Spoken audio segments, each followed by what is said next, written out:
ও মানে স্পিকার, নামাজ পড়তে একটু দেরি হয়ে গেছিল, সেই জন্য আমি দুঃখিত। মাননীয় মন্ত্রী, জি। আপনি মাননীয় সদস্য আক্তার হোসেনের সংশোধনের উপরে বলছেন? জি মাননীয় স্পিকার, আমি একটু দেরিতে আসলাম তো, নামাজ পড়ে আসতে দেরি হয়েছে। আগে শাহজাহান চৌধুরীটা দিলে ভালো আচ্ছা। হয়।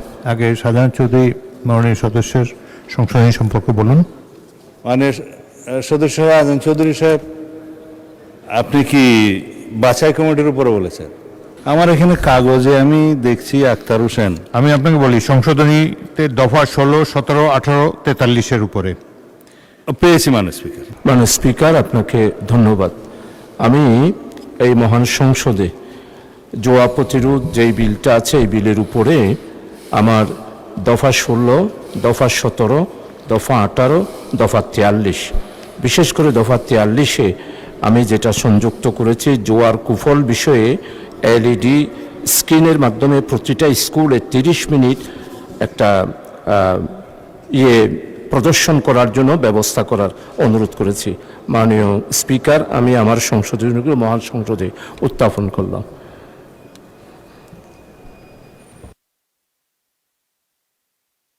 ধন্যবাদ মাননীয় সদস্য। জনাব আক্তার হোসেন, আপনি সংশোধনের সমূহ উত্থাপন করুন। মাননীয় স্পিকার, আপনাকে ধন্যবাদ। জুয়া প্রতিরোধ বিল 2026-এর ধারা 36, 37, 38, 41, 43 সহ আমার উত্থাপিত ধারাসমূহের সংশোধনী এই সংসদে পঠিত বলিয়া গণ্য করা হোক। ধন্যবাদ মাননীয় সদস্য। এখন আমি মাননীয় স্বরাষ্ট্রমন্ত্রী সালাউদ্দিন আহমদকে এই সংশোধনী সম্পর্কে বক্তব্য রাখার জন্য আহ্বান জানাচ্ছি। ও মানে স্পিকার, নামাজ পড়তে একটু দেরি হয়ে গেছিল, সেই জন্য আমি দুঃখিত।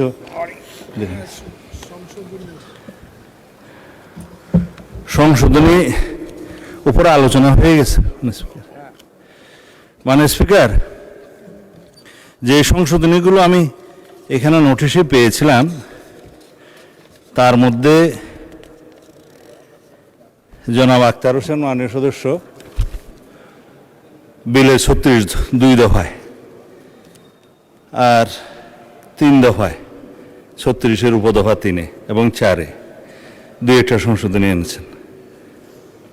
দফা 37-এও, দফা 38-এও, দফা 41 এবং দফা 43। এগুলো আমি আগে আমার যে বক্তব্য দিয়েছিলাম যাচাই বাছাই কমিটিতে প্রেরণের জন্য, সেখানে কিছুটা উল্লেখ করেছি। তারপরও আমি এটা আবার এখানে যেহেতু সংশোধনীটা এসছে, জবাব দিতে হবে দফাওয়ারি, সেজন্য দিচ্ছি মাননীয় স্পিকার।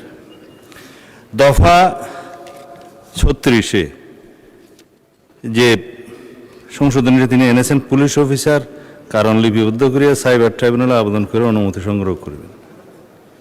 এটা আমি তখনই বলেছি যে জুয়ার যে সমস্ত আলামত এবং যে সমস্ত আধুনিক ধরন বর্তমান জমানায় দেখা যাচ্ছে, তাতে আগে এই সমস্ত প্রসিডিউর, সাইবার ট্রাইব্যুনালের আবেদন করে অনুমতি নেওয়ার যে প্রসিডিউর, তাতে করে সেটা আর বিদ্যমান না থাকার সম্ভাবনা বেশি। আর দফা সাবসেকশন 3-এর মধ্যে তিনি যেটা বলেছেন। মাননীয় মন্ত্রী, জি। আপনি মাননীয় সদস্য আক্তার হোসেনের সংশোধনের উপরে বলছেন? জি মাননীয় স্পিকার, আমি একটু দেরিতে আসলাম তো, নামাজ পড়ে আসতে দেরি হয়েছে। আগে শাহজাহান চৌধুরীটা দিলে ভালো আচ্ছা। হয়। আগে শাহজাহান চৌধুরী মাননীয় সদস্যের সংশোধনী সম্পর্কে বলুন। মানে সদস্য আজম চৌধুরী সাহেব, আপনি কি বাছাই কমিটির উপরে বলেছেন? সংশোধনী দিয়েছেন উনি কয়েকটা। সংশোধনী আমার এখানে কাগজে আমি দেখছি আক্তার হোসেন। আমি আপনাকে বলি, সংশোধনীতে দফা 16, 17, 18, 43-এর উপরে পেয়েছি মাননীয় স্পিকার, পেয়েছি। দফা 16, দফা 17, দফা 18 এবং দফা 43টা তো আরও একজনে দিয়েছে। দফা 15 না 16, 17, 18-তে যা আছে মানে স্পিকার, আমি শুধু হেডলাইনটা পড়লেই হবে। অনলাইন বেটিংয়ের দণ্ড, 16-তে 17-তে অনলাইন বেটিংয়ের দণ্ড, 16-তে অনলাইন জুয়া এবং দূরবর্তী জুয়ার দণ্ড, 18-তে হচ্ছে জুয়ার স্থান পরিচালনা রক্ষণাবেক্ষণ ব্যবহার। এর মধ্যে তিনি কেবল ওই সাজার ক্ষেত্রে 4, 5 ইত্যাদি এগুলো সাজেশন করেছেন আর কি। তা আমরা স্থায়ী কমিটিতে যারা আলোচনা করেছিলাম এই দণ্ড সম্পর্কে তাদের মতামত নিয়েছি। আপনাদের পক্ষে মাননীয় 2জন সংসদ সদস্য ছিলেন, ব্যারিস্টার নজিবুর রহমান সাহেব ছিলেন, আরও একজন ছিলেন আমাদের জনাব মুজিবুর রহমান সাহেবও ছিলেন, সম্ভবত আখতার হোসেন সাহেবও ছিলেন মাননীয় সদস্য। তারা এখানে সাজার মেয়াদের ক্ষেত্রে তেমন কোনো দ্বিমত পোষণ করেন নাই, আর সংসদের রিপোর্ট আকারে সেটা উপস্থাপন হয়েছে ইতিমধ্যে। তো সংশোধনে আনার অধিকার আপনাদের আছে, এনেছেন, বক্তব্য দিয়েছেন। আমার মনে হয় মাননীয় স্পিকার এই পর্যায়ে জনাব শাহজাহান চৌধুরী যে সমস্ত সংশোধনীগুলো এনেছেন সেটাই এই পর্যায়ে গ্রহণ না করাই উত্তম হবে। আর জনাব আখতার হোসেন, ধন্যবাদ। আমি শাহজাহান চৌধুরী সাহেবেরটা আগে ভোটে দিচ্ছি, তারপরে ধন্যবাদ মাননীয় স্পিকার, ধন্যবাদ। মাননীয় সদস্য, সংসদের সামনে প্রশ্ন হচ্ছে মাননীয় সদস্য শাহজাহান চৌধুরী বিলের 16 দফায় যে সংশোধনী এনেছেন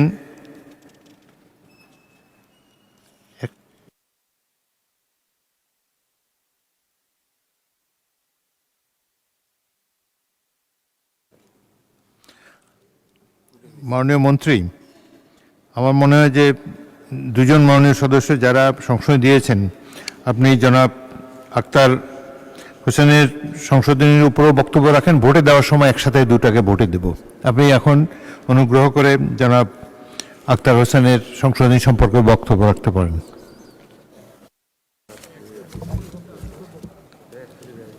মাননীয় স্পিকার, আমি তো আগেই জনাব আখতার হোসেন সাহেবের মাননীয় সদস্যের সংশোধনের উপরে বক্তব্য দিয়ে ফেলেছি অনেকটা, তারপরও আবার বলছি যেহেতু আপনি নির্দেশ দিয়েছেন। এখন জনাব আখতার হোসেন সাহেব যে দফাগুলোতে সংশোধনী এনেছে 36(2), 36(3), 2-এর মধ্যে তল্লাশি এবং জব্দের ব্যাপারে তিনি বলেছেন পুলিশ অফিসার কারণ লিপিবদ্ধ করিয়া সাইবার ট্রাইব্যুনালে আবেদন করিয়া অনুমতি সংগ্রহ করিবেন। সেটার যৌক্তিকতা আমি আগেই বলেছি। অপরাধের আলামত, সংগঠনের স্থান এবং ধরন যে পরিমাণে বর্তমান বিশ্বে এবং আধুনিক জমানায় পাল্টিয়েছে, তাতে আদালতে যেয়ে সেটার অনুমতি নিয়ে তারপরে এটা কারণ লিপিবদ্ধ করে এরপরে প্লেস অফ অকারেন্স আর কিছুই পাওয়া যাবে না মাননীয় স্পিকার। সেই জন্য আমরা এটা গ্রহণ করতে পারছি না। আর দফা 3-এ যেটা উপদফা 3-এ যে তল্লাশি সম্পন্ন করিবার পর পুলিশ অফিসার তল্লাশি পরিচালনার প্রতিবেদন সাইবার ট্রাইব্যুনালের নিকট অনতি বিলম্বে দাখিল করিবেন, এটা এখানে তো আছে। এখানে উনি বলছেন 24 ঘন্টার মধ্যে। আমরা এখানে উল্লেখ করেছি মাননীয় স্পিকার, ধারা একটা আছে 35-এর মধ্যে, যেটা মাননীয় সদস্য ব্যারিস্টার নাজিবুর রহমান সাহেব তার কিছুক্ষণ আগে বিরতির আগে বক্তব্যে বলেছিলেন। সিআরপিসি হচ্ছে প্রসিডিউরাল লর ক্ষেত্রে মাদার ল, সিপিসি সিভিল অ্যাক্টের ক্ষেত্রে, সিভিল প্রসিডিউর ক্ষেত্রে মাদার ল, প্রসিডিউরাল ল হিসাবে। তো এইখানে যেগুলো উল্লেখিত থাকবে না সুনির্দিষ্টভাবে, সেগুলো সিআরপিসির বিধান মতে যাবে, সেটাও নিয়ম। আর এইখানে যে 24 ঘন্টার ভিতরে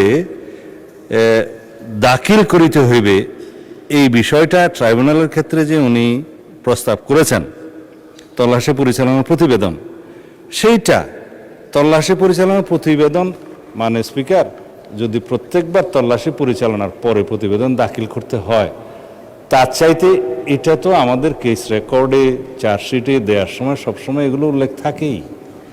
প্রতিবার তল্লাশি করবে, প্রতিবার আদালতের কাছে যে এবার ট্রাইব্যুনালে তার রিপোর্ট দাখিল করবে, এরকম বিধানটা এখানে ঠিক অ্যাডজাস্ট করা যাবে না মানে স্পিকার। সেই জন্য এটাও গ্রহণ করা গেল না বলে দুঃখিত। আর 37-এর দফা 2য় পংক্তিতে আদালত বা ক্ষমতাপ্রাপ্ত, এই কথাটা বলা আছে এই আইনের অধীন কোনো স্থান জুয়ার স্থান হিসেবে ব্যবহৃত হইতেছে বলিয়া প্রতীয়মান হইলে আদালত বা ক্ষমতাবান কর্তৃপক্ষ উক্ত স্থান, শব্দাবলীর পরিবর্তে উনি বলছেন আদালত বা আদালতের অনুমতি ক্রমে ক্ষমতাপ্রাপ্ত কর্তৃপক্ষ উক্ত স্থান। তা এখন মাননীয় স্পিকার, আদালত বা ক্ষমতাপ্রাপ্ত কর্তৃপক্ষ এইটার সাথে আদালতের অনুমতিক্রমে ক্ষমতাপ্রাপ্ত, এটার ব্যবধানটা তো বুঝছি না। আদালত বা ক্ষমতাপ্রাপ্ত কর্তৃপক্ষ, এখানে আইনে হয় ক্ষমতা দেওয়া আছে কাউকে, না হলে আদালতের অনুমতি নিয়েই সেটা ব্যবহার করবে। তো এখানে আদালত ইনক্লুডস ক্ষেত্রমতে প্রচলিত এখতিয়ার সম্পন্ন আদালত, যদি ট্রাইব্যুনালে যায় ক্ষেত্রমতে ট্রাইব্যুনাল, আদালত তো ডিফাইন করা আছেই। আর ক্ষমতাপ্রাপ্ত কর্তৃপক্ষ এই আইনের মধ্যে বিভিন্ন স্থানে ক্ষমতাপ্রাপ্ত কর্তৃপক্ষের সংজ্ঞা দেওয়া আছে মাননীয় স্পিকার, সুতরাং এটা আর মোর ডিফাইন করার প্রয়োজন নেই। আর দফা 38-এ দ্বিতীয় দফায় তিনি বলছেন বাস্তবায়নের স্বার্থে শব্দাবলীর পরে আদালতের অনুমতি সাপেক্ষে শব্দাবলী সন্নিবেশিত করা হোক। এখানে মিরর সাইট, ক্লোন সাইট বা বিকল্প ডোমেইন ব্যবহারের মাধ্যমে জুয়া কার্যক্রম পরিচালিত হইলে তাহাও একইভাবে ব্লক করা হইবে। তো এখানে তিনি বলছেন আদালতের অনুমতি সাপেক্ষে যদি আমি ব্লক করতে যাই, তাহলে ওই ব্লক করা এবং আদালতের অনুমতি নেয় এর মাঝখানে যে সময়টা পাবে, সেখানে কোনো এই সাইটগুলোর ডিজিটাল বা সাইবার স্পেসেরগুলোর এক্সিস্টেন্স পাওয়া যাবে না। এগুলো তাৎক্ষণিকভাবে ডিলিট হয়ে যাবে, প্রমাণ বিলুপ্ত হয়ে যাবে। সেই জন্য এই ক্ষেত্রে আদালতের অনুমতি নিয়ে সেটা ব্লক করা, এইটা রাখা আইনের জন্য প্রায়োগিকভাবে এটা সম্ভব হবে না। সেই জন্য এটাও গ্রহণ করা যাচ্ছে না বলে দুঃখিত। আর দফা 41-এর 3-এ তিনি যে সংশোধনীটা এনেছেন যে সংবিধানের 46 অনুচ্ছেদ ও ব্যক্তিগত উপাত্ত সুরক্ষা আইন 2026 প্রতিপালন সাপেক্ষে, মাননীয় স্পিকার, সকল আইন তো সংবিধানের সমস্ত প্রভিশন সাপেক্ষে, supreme law of the country. যদি এখানে কোনো রকমের কোনো আইনের ব্যত্যয় কোনো সময় ঘটে, সুপ্রিম কনস্টিটিউশনাল ল প্রিভেইল করবে। এখন এখানে যদি তিনি আর্টিকেল 46-এর বিধান এখানে উল্লেখ করতে হয়, তাহলে এটা একটা এক্সাজারেশন হবে। Always supreme law is the constitution. সুতরাং এখানে যদি কোনো কিছু কন্ট্রাডিক্ট করে, তারা সেই আইনের সুবিধাটা পাবে। আর অন্যান্য ক্ষেত্রে দফা 43-এর ক্ষেত্রে তিনি বলেছেন দুর্নীতি দমন কমিশন ও জাতীয় মানবাধিকার কমিশনের ভূমিকা সুনির্দিষ্ট উল্লেখ থাকিবে। দফা 43-তে ঠ ড প্যারাটি শিক্ষা মন্ত্রণালয় শিক্ষা প্রতিষ্ঠানসমূহ জুয়ার কুফল বিষয়ে সচেতনতামূলক কার্যক্রম পরিচালনা করিবে, এটার পরে নূতন ড প্যারাটি সন্নিবেশিত করা হোক। দুর্নীতি দমন কমিশন ও জাতীয় মানবাধিকার কমিশনের ভূমিকার সুনির্দিষ্ট উল্লেখ থাকিবে। সুনির্দিষ্ট কি উল্লেখ থাকিবে মাননীয় স্পিকার? এখানে বলা হয়েছে শিক্ষা মন্ত্রণালয় শিক্ষা প্রতিষ্ঠান সমূহে জুয়ার কুফল বিষয়ে সচেতনতামূলক কার্যক্রম পরিচালনা করিবে। তো অন্যান্য কর্তৃপক্ষ যে এই সচেতনতামূলক কার্যক্রম পরিচালনা করতে পারিবে না, এরকম কোনো বিধান তো এখানে নাই, তারা তো করতেই পারে। তো সুতরাং এটাও প্রয়োজনীয়। মাননীয় স্পিকার, আপনাকে ধন্যবাদ। মাননীয় সদস্যবৃন্দ, আমি এখন বিলের সংশোধনীগুলো ভোটে দিচ্ছি। সংসদের সামনে প্রশ্ন হচ্ছে, মাননীয় সদস্য জনাব শাহজাহান চৌধুরী বিলের 16 দফায় যে সংশোধনী এনেছেন তা গ্রহণ করা হোক। যারা এই প্রস্তাবের পক্ষে আছেন তারা হাঁ বলুন।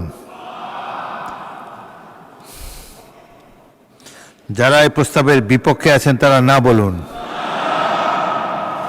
আমার মনে হয় না জয়যুক্ত হয়েছে, না জয়যুক্ত হয়েছে, না জয়যুক্ত হয়েছে। অতএব সংশোধনীটি নাকচ হলো। মাননীয় সদস্যবৃন্দ, সংসদের সামনে প্রশ্ন হচ্ছে, মাননীয় সদস্য শাহজাহান চৌধুরী বিলের 17 দফায় যে সংশোধনী এনেছেন তা গ্রহণ করা হোক। যারা এই প্রস্তাবের পক্ষে আছেন তারা হাঁ বলুন। যারা এই প্রস্তাবের বিপক্ষে আছেন তারা না বলুন। আমার মনে হয় না জয়যুক্ত হয়েছে, না জয়যুক্ত হয়েছে, না জয়যুক্ত হয়েছে। অতএব সংশোধনীটি নাকচ হলো। সংসদের সামনে প্রশ্ন হচ্ছে, জনাব শাহজাহান চৌধুরী বিলের 18 দফায় যে সংশোধনী এনেছেন তা গ্রহণ করা হোক। যারা এই প্রস্তাবের পক্ষে আছেন তারা হাঁ বলুন। যারা এই প্রস্তাবের বিপক্ষে আছেন তারা না বলুন। আমার মনে হয় না জয়যুক্ত হয়েছে, না জয়যুক্ত হয়েছে, না জয়যুক্ত হয়েছে। অতএব সংশোধনীটি নাকচ হলো। সংসদের সামনে প্রশ্ন হচ্ছে, মাননীয় সদস্য জনাব আক্তার হোসেন বিলের 36 দফায় যে সকল সংশোধনী এনেছেন, যারা এই প্রস্তাবের পক্ষে এনেছেন তা গ্রহণ করা হোক। যারা এই প্রস্তাবের পক্ষে আছেন তারা হাঁ বলুন। যারা এই প্রস্তাবের বিপক্ষে আছেন তারা না বলুন। আমার মনে হয় না জয়যুক্ত হয়েছে, না জয়যুক্ত হয়েছে, না জয়যুক্ত হয়েছে। অতএব সংশোধনীটি নাকচ হলো। মাননীয় সদস্য আক্তার হোসেন বিলের 37 দফায় যে সংশোধনী এনেছেন, প্রশ্ন হচ্ছে এই সংশোধনীটি গ্রহণ করা হোক। যারা এই প্রস্তাবের পক্ষে আছেন তারা হাঁ বলুন। যারা এই প্রস্তাবের বিপক্ষে আছেন তারা না বলুন। আমার মনে হয় না জয়যুক্ত হয়েছে, না জয়যুক্ত হয়েছে, না জয়যুক্ত হয়েছে। অতএব সংশোধনীটি নাকচ হলো। সংসদের সামনে প্রশ্ন হচ্ছে, মাননীয় সদস্য আক্তার হোসেন বিলের 38 দফায় যে সংশোধনী এনেছেন তা গ্রহণ করা হোক। যারা এই প্রস্তাবের পক্ষে আছেন তারা হাঁ বলুন। যারা এই প্রস্তাবের বিপক্ষে আছেন তারা না বলুন। আমার মনে হয় না জয়যুক্ত হয়েছে, না জয়যুক্ত হয়েছে, না জয়যুক্ত হয়েছে। অতএব সংশোধনীটি নাকচ হলো। সংসদের সামনে প্রশ্ন হচ্ছে, মাননীয় সদস্য আক্তার হোসেন বিলের 41 দফায় যে সংশোধনী এনেছেন তা গ্রহণ করা হোক। যারা এই প্রস্তাবের পক্ষে আছেন তারা হাঁ বলুন। যারা এই প্রস্তাবের বিপক্ষে আছেন তারা না বলুন। আমার মনে হয় না জয়যুক্ত হয়েছে, না জয়যুক্ত হয়েছে, না জয়যুক্ত হয়েছে। অতএব সংশোধনীটি নাকচ হলো। সংসদের সামনে প্রশ্ন হচ্ছে, মাননীয় সদস্য শাহজাহান চৌধুরী এবং আক্তার হোসেন বিলের 43 দফায় যে সংশোধনী এনেছেন তা গ্রহণ করা হোক। যারা এই প্রস্তাবের পক্ষে আছেন তারা হাঁ বলুন। যারা এই প্রস্তাবের বিপক্ষে আছেন তারা না বলুন।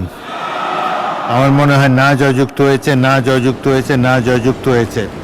অতএব সংশোধনীটি নাকচ হলো। সংশোধনীগুলো নাকচ হলো। আমি এখন বিলের দফাগুলো সংসদের সামনে পেশ করছি।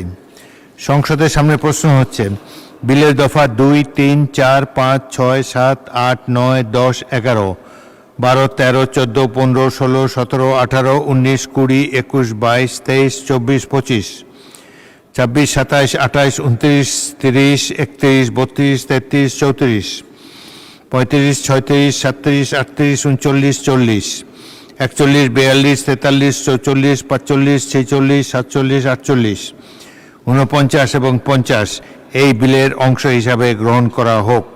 যারা এই প্রস্তাবের পক্ষে আছেন তারা হাঁ বলুন। যারা এই প্রস্তাবের বিপক্ষে আছেন তারা না বলুন।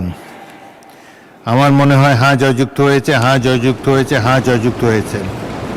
অতএব বিলের দফা 2, 3, 4, 5, 6, 7, 8, 9, 10, 11, 12, 13, 14, 15, 16, 17, 18, 19, 20, 21, 22, 23, 24, 25, 26, 27, 28, 29, 30, 31, 32, 33, 34, 35, 36, 37, 38, 39, 40, 41, 42, 43, 44, 45, 46, 47, 48, 49 এবং 50 এই বিলের অংশ হিসাবে গৃহীত হলো।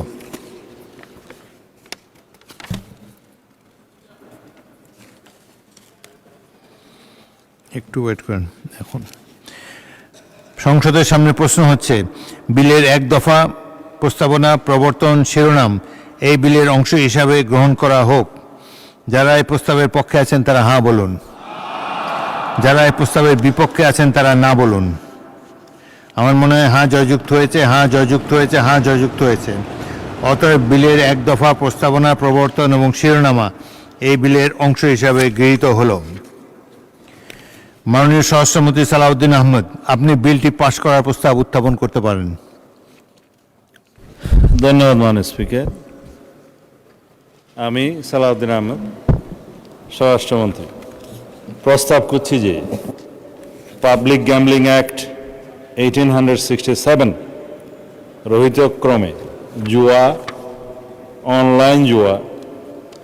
অনলাইন বেটিং সহ অনুরূপ কার্যক্রম প্রতিরোধ ও এতৎসংক্রান্ত অপরাধের বিষয়ে দণ্ড প্রদান সহ আনুষঙ্গিক বিষয়ে যুগোপযোগী করিয়া নতুনভাবে বিধান প্রণয়নের লক্ষ্যে আনিত বিলটি জুয়া প্রতিরোধ বিল 2026 মহান সংসদে পাশ করা হোক, সংসদের রিপোর্ট উত্থাপিত আকারে। ধন্যবাদ, স্পিকার।